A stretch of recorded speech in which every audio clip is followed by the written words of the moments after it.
weltare ɓiɓɓe fulɓe anndo diine maɗa fedde heblo sukaɓe africa weltare tv takkusana yoni to likseyba gorgolo to beele ndendi to ganki to tulde baaɗi to wuuro djibi alpha to seyiyana wuuro mawlo to seyiyana gabaɓi to wajjo bosoyaɓe to gourdioma to sinthiane gourdioma ko on takkusan juula ha to galle ceerno Amadou Tidiane Alpha Mama Sériba to Moderna kay hayri ha to galle makko Sama Sa to kellinkare ko taari ɗum kala ene jeeya e gardidi kabaruji men to leydi Mauritanie ko batoji ɗiɗi awo kañumen pelɓodiri e nder maaje kaɗɗe leydi ndi waɗi yimɓe joyo ko porté dispari woni ko majjuɓe melew gila aljuma hanki o to leydi Sénégal Farba Ngom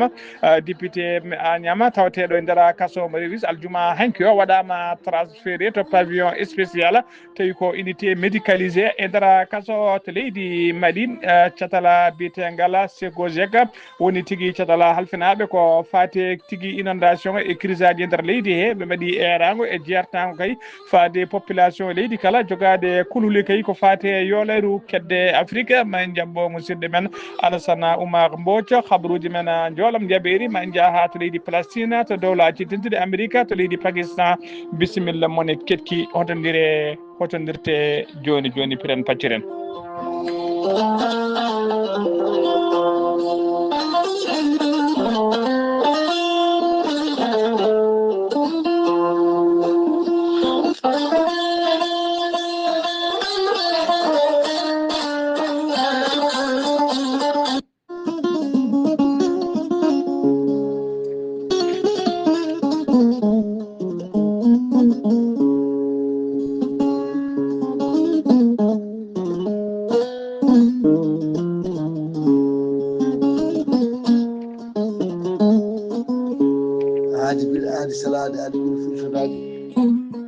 aadi bil aadi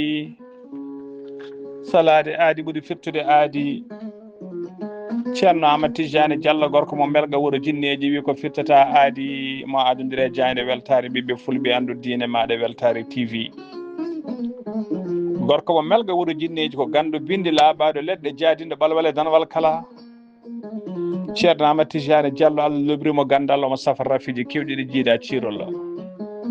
ceerno Amadou Tidiane Diallo gorko mo melga wuuro jinneji ne safa rewɓe wonduɓe kista fibrom dogam sitte rewɓe ronkuɓe sowade rewɓe dattoraɓe e sattoraɓe kala ceerno Amadou Tidiane Diallo ne yawraɓe en worɓe ustoraɓe gorago yawɓe yitade koye men jippiɓe leece wonduɓe soppise fiɗaɓe kala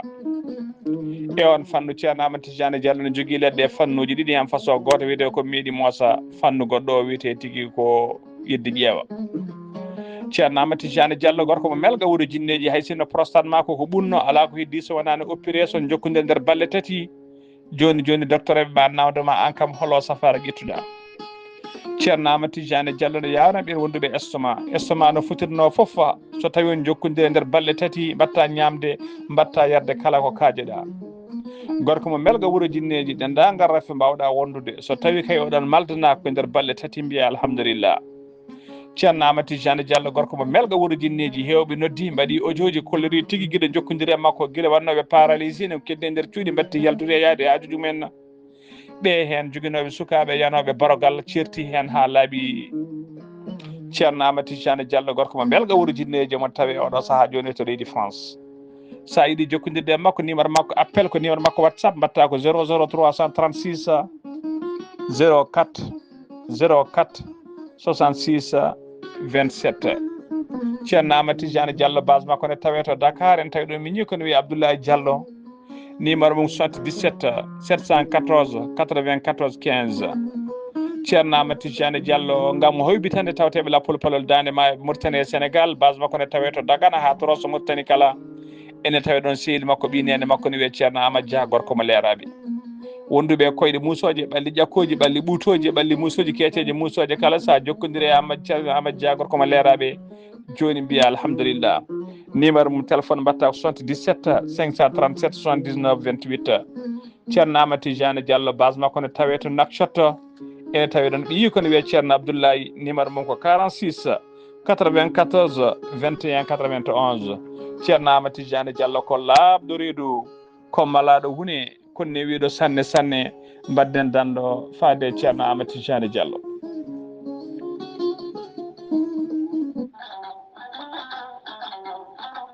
kawis Allah cuuɗiɗo ettiɗo hen lekki mbiyaki gorelte noon ko kawisaji mawɗi goni e muɗuma gorelte ko haako moƴƴo iwroko to kordinnoro a yittat ko jamireɗa mbaɗa e ndiyam ngulɗam aɗa yara aɗa yiito cellal ɓandu maɗa gorelte ko haako moƴƴo ala rewam ala effet a wulnat tan an joguiɗo caɗele AVC jogui caɗele cardiaque tension ɓandu jaaɗol tuƴiɗo mo yahata jama ni juma ni jokkoyde e ndam mo nangata taare janowo yogay rafiji kewɗi kala gorelte ko kawis mawɗo tan woni e muɗuma an joguiɗo ƴiye musoje ɗaɗi ɗi dongnata ƴiƴam kala mum de sa jokkodire gorelte ma wi alhamdulillah. gorelte hewɓe hutortoɓe ɗum kolliti jiiti men koye mumen on mo nangata taare yogay rafiji goɗɗi kala sa yeehi to Google a waɗi www.gorelte.com ma janggan hoore maɗa kala muɗuma. so tawi ko tonggode gorelte jiɗɗa hebde beele mbawa jokkodirde e mabɓe so tawi gonɗa koto Espagne jokkodirta koye Amadou Touré mbatta ko plus 34 643 29 22 96 so tawi noon gonɗa koto Belgique jokkodirta koye Munta Samba Ba mbatta ko plus 32 466 17 00 52 so tawi noon gonɗa koto Sénégal Mbour jokkodirta koye Seydou Ndaw 77 388 21 88 so tawi noon gonɗa koto Ndendori ene tawi nder leydi Sénégal jokkodirta koye Salif Diallo mbatta ko 77 901 74 67 so tawi noon gonɗa koto Kaolack jokkodirta koye Khadidiatou Guissé 77 693 55 12 so tawi noon gonɗa koto Jimbe jokkodirta koye Amadou Thiobana mbatta ko 77 428 85 88 so tawi noon gonɗa koto leydi France jokkodirta koye Harouna Ngaydo 06 50 99 64 43 musidɓe tedduɓe gorelte e jeese men eɗen daña hen jama. Yesterday, kaburuji mon e demgal pula Afrique, Asie, Europe, Amérique, Moyen-Orient, Océanie. Jam nyalle mon musidɓe tedduɓe eɗen gone asetta 13 lewru siilo woni septembre hitande ujunnaje 225 habruji mon e demgal pular e sowte he ko musidɗo mon sehil bona haali Abouba to karallagal ha mbawon yiide en to banggue nete ɓosoje ko mini men sehil men Saydou Abouba hono noon ko adi kabruji men noon eɗen ciftina tan dendagal bandiraɓe kala tawteɓe nder leydi Mauritanie leydi Sénégal Mali Gambie leydi Guinée dendagal diaspora e leyɗele men kadi eɗen tintina bandiraɓe tan ha joni ko fa ko kay tawi ko événement ji payaɗi ɗi woni ñande nogase jeegom enen ñande nogase jeeɗiɗi lewru septembre gonɗen ɗum ɗum noon ko toon to wendu bosoyaɓe to wendu bosoyaɓe noon tawi ko fedde yiɗɓe Sar Abdoulaye Sarr walla mbiyen fedde yiɗɓe almuɓe e gardugol sokhna Aminata Guissé Kaya eɓe ɗamni yuɓɓinde toon conférence tawi ko conférence pattamle miijo ɗum noon mbiɗen ko ñande nogase jeegom e ñande nogase jeeɗiɗi lewru septembre 2025 woni lewru gonɗen ndu ɗo e balle seeɗa kay so tawi hawri e hoddire Allah ɗum noon dendagal bandiraɓe kala kay ene bisma hen en namda hen kadi ballal mumen guila to banggue peeje ha to banggue finance ha to banggue kay to bawi hedirde kala namda hen balle mumen tawi kadi ko conférence mawɗo no fewi guila kay haaba wallude sukaɓe men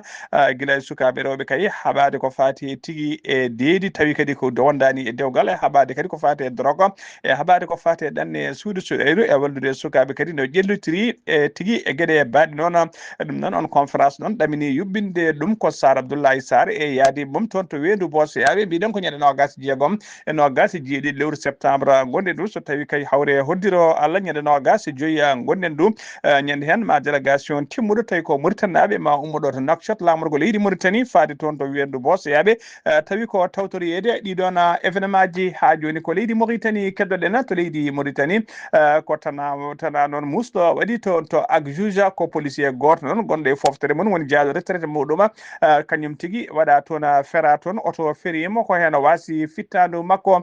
ko oto Toyota no mo hinde avancis ferimo tawi kadi ko suka tokos woni tigi adolescent kanyum wonno e oto one dogna oto dogdu fakkinde no fewi to bowal nokku kay to watte to tew ko nokku bowal lade diwaje ngal ak juge ko toon tigi woni to oto o ferimo ko ɗon e ɗon o wasi fittandu makko ha joni ko leydi Mauritanie keddoɗen ñande alarba sappo lewru septembre gonɗen du galle lamorgo waɗino tigi nomination par décret hollede kay wonde kay wonde biteɗo Sokhna Aminata Kane e wondude e biteɗo monsieur Mohamed Salem Hemmoudi nomama kamɓe ɗiɗo kala ɓe mbaɗama adjoint gouverneur banque centrale de Mauritanie woni gouverneur BCM ko ɗon nomination noon woni application gadano kay taw ko loi 2024 taw ko loi 2024 du 10 septembre 2020 tawi ko loi 2024 tawi ko loi 24 du 10 décembre 2024 tawi kadi ene tawi tigi ko tawi tigi ene memti stati ko fati tigi e tukunirgal BCM o stati o kesso o noon stati kesso o noon holli tigi ko yo boño jogo kay tawi ko gouverneur uji ɗiɗi adjoint ɗum noon koye stati kesso o wonde boño foti jogade de gouverneur adjoint tawi kadi moni hen kala manda mum ko duuɓi joyyi ino fort ino laaɓa woni duuɓi joyyi ɗi so timmi kay ene wawi hesɗinede walla ne wawi ƴemtude manda goɗɗo lawol gotol so tawi noon ko réforme o kadi ene réforme kadi tawe hen ɓeydugol manda gouverneur kay saabu manda kay gouverneur o ko duuɓi joyyi wonno e oɗo saaha joni manda wattama ha timma duuɓi jeegom e nder réforme he woni memtogol tunirgal ngal kadi ɓe jurrati men ko fati e duuɓi kay toddeteɗo yo wona gouverneur boñom duuɓi wonno duuɓi limite mum noon ko duuɓi capanɗe jeegom e ɗiɗi oɗo saaha joni noon ɓeydama ha jomum jogo duuɓi capanɗe jeeɗiɗi ene wawi waɗede tigui taw ko gouverneur boño ha joni ko leydi Mauritanie keddoɗen galle lamorgo ɓe kolliri tigui wonde hoorejo leydi ndi Mohamed Cheikh El Ghazouani ene foti hirnude aseta hande o hirnda nokcode holto yabanta ko dowa lamorgo leydi Qatar nawatamo to noon ko tawtoriyede batu tawi ko batu leyɗele arabeɓe woni tawi kadi ko leyɗele arabeɓe julɓe leyɗele arabeɓe leyɗele julɓe joɗoto toon do dowa lamorgo leydi Qatar tawi ko batu noddago batu keñorago nguna batu noon joɗoto ko ñande aleta janggo e ñande aleta janggo e altine ɓawo janggo on nguna batu foti joɗade toon to dowa lamorgo leydi Qatar woni mujibu batu ngu noon ko yewtide kay ko fate agression mo Israël waɗino toon to dowa kay caggal de laaɗe diwoje jorno bomboje mumen e pettoje mumen nder lamorgo ngo to dowa Qatar tawi kadi Israël tobɓuno ko ɓen tawi ko jeeyaɓe Hamas Palestine naɓe ɗum noon ko ɓanno ɗum tigui ko don to dowa ha waɗino yimɓe hewɓe basɓi hen pittali men ha joni ko leydi Mauritanie keddoɗen e nder jonde jagorɗe joɗi noon ñande araba sappo lewru septembre hitande ujunnaje ɗiɗi e nogas joyyi ɗiɗo nomination ngaji mbaɗama hen tawi koto ministère de l'éducation et de la réforme de système de l'éducation système éducatif woni tigui to ministère halfinaɓe ko fate jangde nomination ngaji keesi mbaɗama toon ko ɓeɗo woni subaɓe kay keeɓi ɗi nomination ngaji hono biteɗo Mohamed Vala Awul Mohamed Feyli on suɓama ono mama chargé de mission to ministère to so tawi ko biteɗo Saydou Hammadi Acce on no mama conseiller chargé de l'orientation ko professeur ono mama on tigui onama tigui conseiller chargé de l'orientation so tawi ko biteɗo Salka Hamada Soyma on no mama waɗama président de commission de passation des marchés publics toon to ministère to so tawi ko biteɗo Oumar Soumaré on suɓama no mama oɗo saaha joni directeur général de l'enseignement so tawi ko biteɗo Alou Seyni Babacar Sy on suɓama no mama directeur des patrimoines et de l'entretien so tawi ko biteɗo Issa Beyba on suɓama no mama directeur de l'enseignement privé e woɗɓe kadi nomination ngaji goɗɗi mbaɗama toon so tawi ko to ministère de la pêche et des infrastructures maritimes toon suɓa toon kay ko biteɗo Bezeyda El Hassan on noon ko ingénieur ko suka tokos o suɓama ono mama directeur général chantier naval de Mauritanie ha joni ko leydi Mauritanie keddoɗen aljuma hanki o batoji ɗiɗi tawi ko batoji awo pelɓodiri e nder maaje kadde ɗe leydi Mauritanie e nder maaje kay e nder pelɓodiral hen noon hen yimɓe joyo jolima kay ko ronkaɓe yitede woni ko wite porté disparu waɗi ɗum no waɗi noon fodde kadi yimɓe nogas woɗɓe walla kene ɓuuro yimɓe nogas mbawi paabede hen e nder ɓen nogas fabaɓe hen noon hen tata ko espagnol naɓe batoji ɗi noon hen bateau goto wiyete tigui ko Rika Walta bateau goɗɗo wiyete tigui ko Tafra 3 bateau Tafra 3 noon e pelɓodiral he bateau o waɗi chaviré woni tigui o yuwi o yolima toon ko jolluno noon fodde nogas jeegomo neɗɗo e nogas go pabama joyo heddiɓe kañumen woni ko wiyete porté disparu woni ronkaɓe yitede ha joni kabaruji men demgal pular sen mimma to leydi Mauritanie koto leydi Sénégal paadena to leydi Sénégal commerçant ji tawi ko adduyoɓe soble walla mbiyen basalle adduyoɓe ɗum caggal leydi kaya e oɗo saaha ɓe mbaɗi point de presse mabɓe aljuma hanki o toon to Thiès hollirde kay mette mabɓe fayre mabɓe mawde no si fewi saabu kay ɓe kolliri e oɗo saaha mo kaleten eɓe jogui kene ɓuura ujunnaji sappo tonnes tawi ko basalle ummoride caggal leydi nana laamu ngu nana bloqué ɗum kay to kaggulade mo Dakar woni to port mo Dakar ɓe joofi feɗendu noon ko ministre du commerce leydi ndi ɓe kolliri kadi kulhuli mabɓe noon e fayre mabɓe kay no fewi kay ko ɗiɗon marchandise uji ɓe kolliri noon wonde kay ɓe kolliri noon ɓe kolliri noon eɓe jertina ɓeɗe jertago mabɓe kay jertinande mabɓe kay faade kay e ɗen taw tawi ko fate kay e laamu ngu ha tengti noon e ɗeɗon kafere kay ɓe jogui tagui fayre mabɓe mawde no fewi kay e oɗo saaha joni no laamu ngu hono gerdata kay les affaires du pays hono biteɗo Ali Ndiaye kañum woni hoorejo filiére woni hoorejo kay fannu ko baate gaddugol basalle woni filiére oignon e nder région mo Thiès ko kanko kadi woni hoorejo commerçant ji ɗi Thiès kanko woni chargé de communication cetala bitengal OPOS national o holliri hen noon o holliri holliri kay wonde kay eɓe pamodiri kamɓe kala ɓe pamodiri guila e remoɓe basalle nder leydi he ha e laamu ngu kala wonde kay ɓe gaddata basalle tan ko caggal kayde teska basalle ndemaɗe e nder leydi he ɗen basalle puɗɗima ustade walla basalle puɗɗima ngakkude e nder leydi he ko nden tigui ɓe balloto caggal leydi addoyde ɗeɗon basalle saabu ɓe kolliri ko fate saaha gammu andudeɓe kay basalle ma darma ene huulanoma ngakku ɓe gaddino basalle ɗen basalle noon mbawi fabade leydi ndi ha kay gammuji ɗi gasi hano hannirti basalle ngakkani oɗo saaha joni noon bato ɗiɗaɓo kay tawi kene addi kene ɓuura ujunnaje sappo tonnes basalle oɗo saaha laamu ngu nana bloqué ɗum to kaggulade eɓe jogui kulhuli noon saabu kay kaggulade to kala marchandise ballo toon kay jamma kala walla ñalawma kala taxe uji ne ɓeydo hen ɗum noon ɗen basalle so jaltoyi ɓe kolliri tigui ne wawi taxe uji ɗi pawa hen no fewi ko ɗum addanta muntirgol cogguji sakuji ɗi ɗum noon eɓe jogui kulhuli kay wonande les consommateurs ma ɗum waw tidirde ɗumen ha joni ko leydi Mauritanie leydi Sénégal keddoɗen to leydi Sénégal biyeteɗo Mame Diarra Dieng omo yaara duuɓi sappo e jeenayyi ko kañum tigui waɗa déféré yesso parquet ko kanko noon ɗeɗɗuno kay ha maayi bebbeyel tokosel guel o jibinno ɗon kay o ɗeɗɗi bebbeyel guel ha yalti aduna ha ɓuuɓi o weddi guel ɗon bebbeyel tawi kadi ko less leeso o weddino guel Mame Diarra noon jeeya koto Touba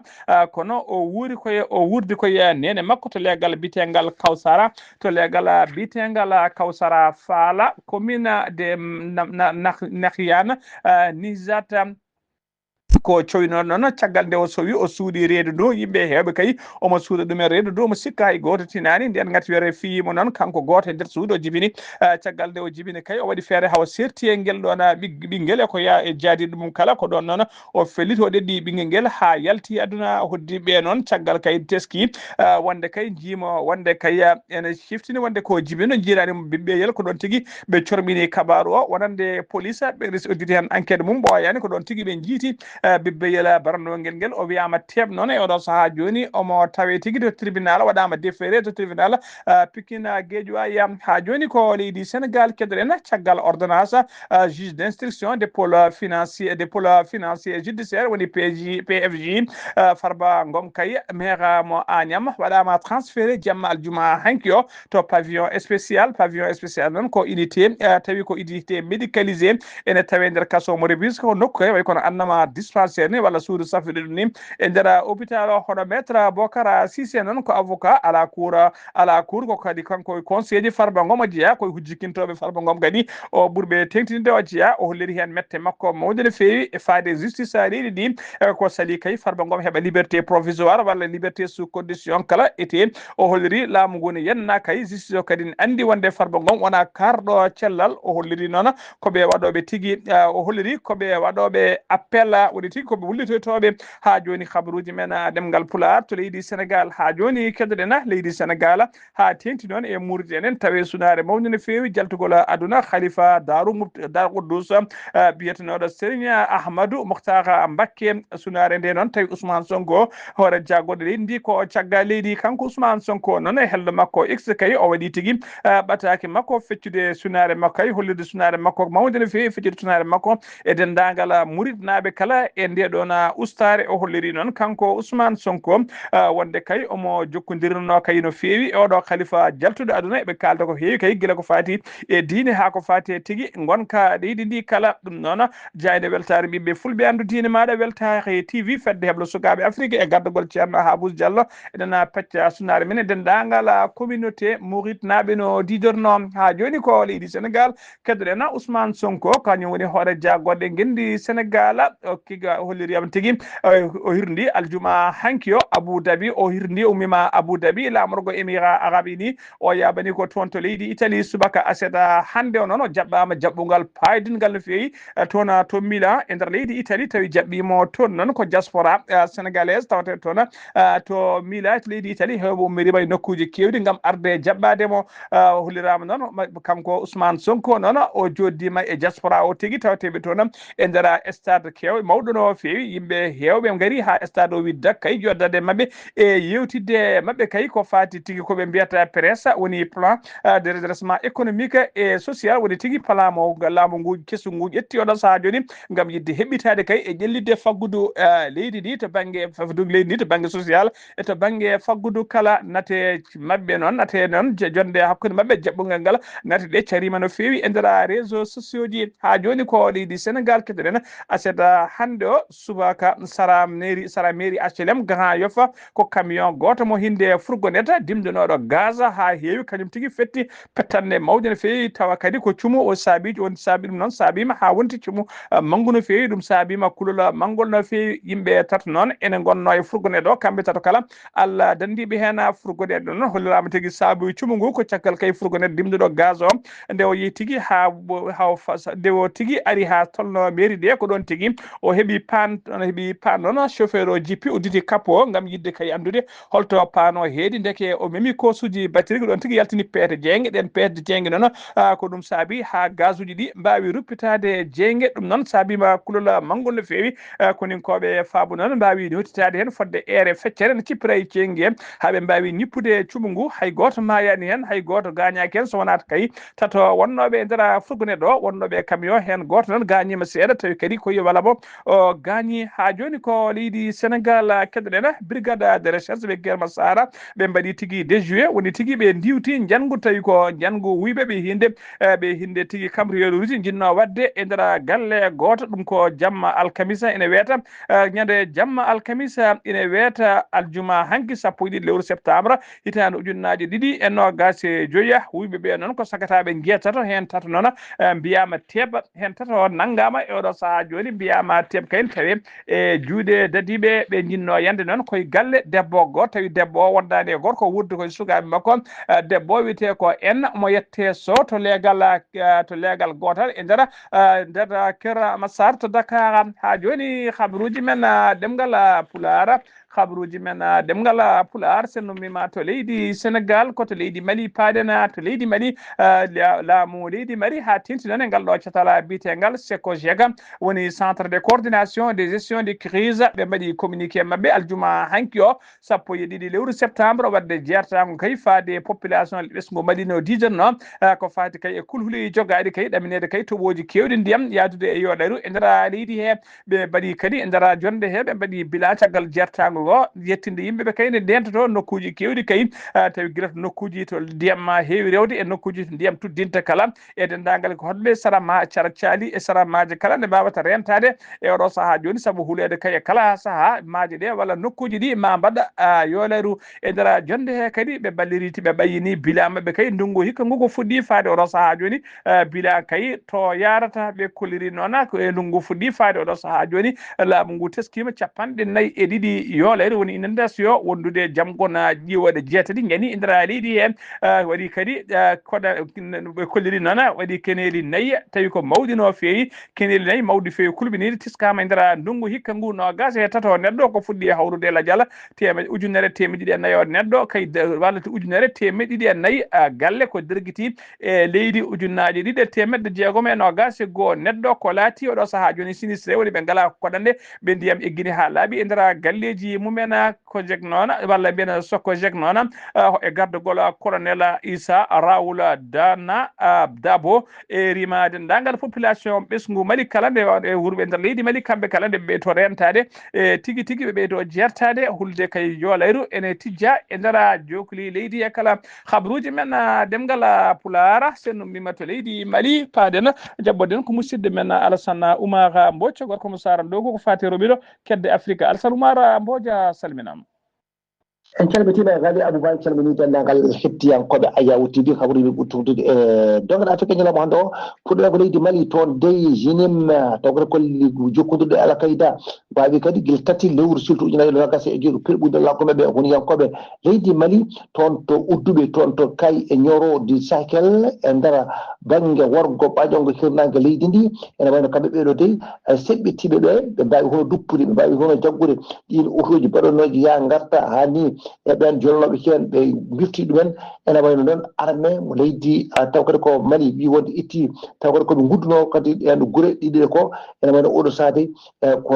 deƴƴal fuɗɗima artu toon no fewi ɗin opération ngaji mbaɗaɗi toon hani patrouille ene waɗe toon gam ɗum ɗo foof addu toon deƴƴal e wadde wonde sécurité ji toon oɗo noon institut taw koto ko mawɗo no fewi taw koto ko Tombouctou wiyete taw ko centre de réflexion e taw koto o jooɗi toon to lamorgo leydi hono Sénégal hono Dakar wawi hono bayyinde ñande aljumaɗe 12 lewru surtout ujunere ɗiɗi nogas e joyyi wiidema waɗi hen étudaji mawɗi no fewi ko fatti kadi oɗo tawata ko fannu taw ko laabi labtuɗe no fewi gam wawde kay sinude ko wiyete tan ɗin taw ko faggude mabɓe ndu han mbawa kono rende ɗum no fewi tawno ko ɓen jihadiste en ko mbaɗata ko ɗum alay saago ɓe kaɓano ɗo fewi Kenya ene waɗi nder mbadi taw kadi ɓe mbiyata wonde ko sukaɓe capanɗe jeeɗiɗo jagganoɓe ko fati kadi ko taw kadi ko manifestation ji mbaɗano toon ɗi ene wayno de ko oɗo saaha ɓe tuuma kay ko seɓɓitiɓe toon to Nairobi ene wayno de ene oɗo saaha guila kay mayiɗo lewru juin hani daroɗo lewru juillet ko ɗum woni ko mbanno ko ɗum noon ene wayno audience o wawi kadi artude kadi e nder ndiɗo mbadi ɓe mbayyini ɗoy ñande alkamisare 10 lewru surtout ujunere nogas e joyyi toon tribunal mabɓe ko antiterroriste to Kahawa ene wayno de ɓe mbi wonde e nder Balio taw ko capital noon ɓe mbawi wi noon maɓe ƴettu taw kadi ko tamaɓe taw kadi ko juɗɗo no fewi gam wawde kay wadde enquête aji mabɓe taw kadi ko lugguiɗi ɗin no fewi haɓe mbawa kadi ƴewde hen taw kadi ko addude hen koɓe pooti addude ko taw ko lumiére mawɗo ɓe gaddata hen haɓe mbawa kadi eywa heɓinade toon to Soudan école aji mabɓe kay bonnono toon sanga kay dew gueruji mabɓe mbanno toon ma won hono joni duuɓi joyyi duuɓi ɗiɗi joni ene wayno de ko ɓen élevage gummi nokkuji goɗɗi taw kadi ko guerre o dogni ɗumen ene wayno oɗo saaha de ene wayno janggani ni ene wayno ko ma won joni ma won joni nayɓe tati ene wayno de ko ɓen e sukaɓeɓe janggani fodde 13 millions ɗum noon sa yirdi ɗum noon taw kadi ko jiminande leydi hono Belgique ma taw ko ɗum ɓuuri ɗum jooɗiɓe ɗon ɓe janggani ɗo Afrique du Sud ene wayno de ɓe gudditi taw kadi ko loyno gombanano ko fati hono wargo kadi oɗo taw kadi ko biyeteɗo kadi Steve Biko ko neɗɗo taw kadi ko darinoɗo gam riwtude taw kadi ko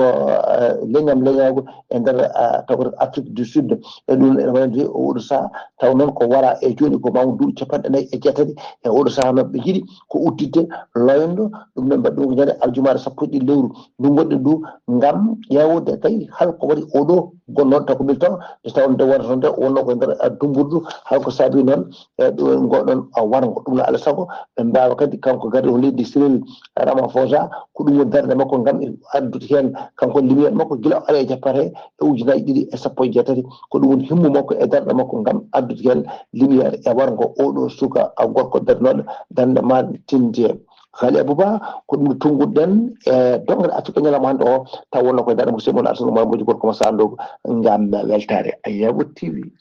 Alassane Oumar Mbodj golle ma jooɗi peewi ko anuddi habaruji men e nder dongre Africa takkusan juulama ha to galle ceerno Abdourahmane Dia PK wite nakcota ha to galle makko Daril Barka ko on takkusan juula ha to galle ceerno Ndiaye Baro to Khayran Nouadhibou ko on takkusan kadi juula ha to galle ceerno Yaya Ba to Richard Toll e ko taari ɗum kala habaruji men jolam jaɓiri koto leydi Palestine paaɗena armée Israël ɓe mbaɗi noɓe kewi wadde kay so jorde bomboje mabɓe e pettoje mabɓe e nder Gaza ñalawma hande no ɓe toɓɓi tigui ko ɗiɗo école aji tati tawateɗi e nder Gaza tawi kadi ko école aji biyeteɗi école aji INRWA koye ɗin école aji noon réfugié ji kewɗi no fewi ko dogo molto hen Gaza naɓe ko hen cuuɗino walla ko hen konno e nder ɗin école aji ko ɗin école aji tigui ɓe joori bomboje mabɓe e pettoje mabɓe Palestine tawa kadi e école aji ɗi ne tawe to banggue hirnague Gaza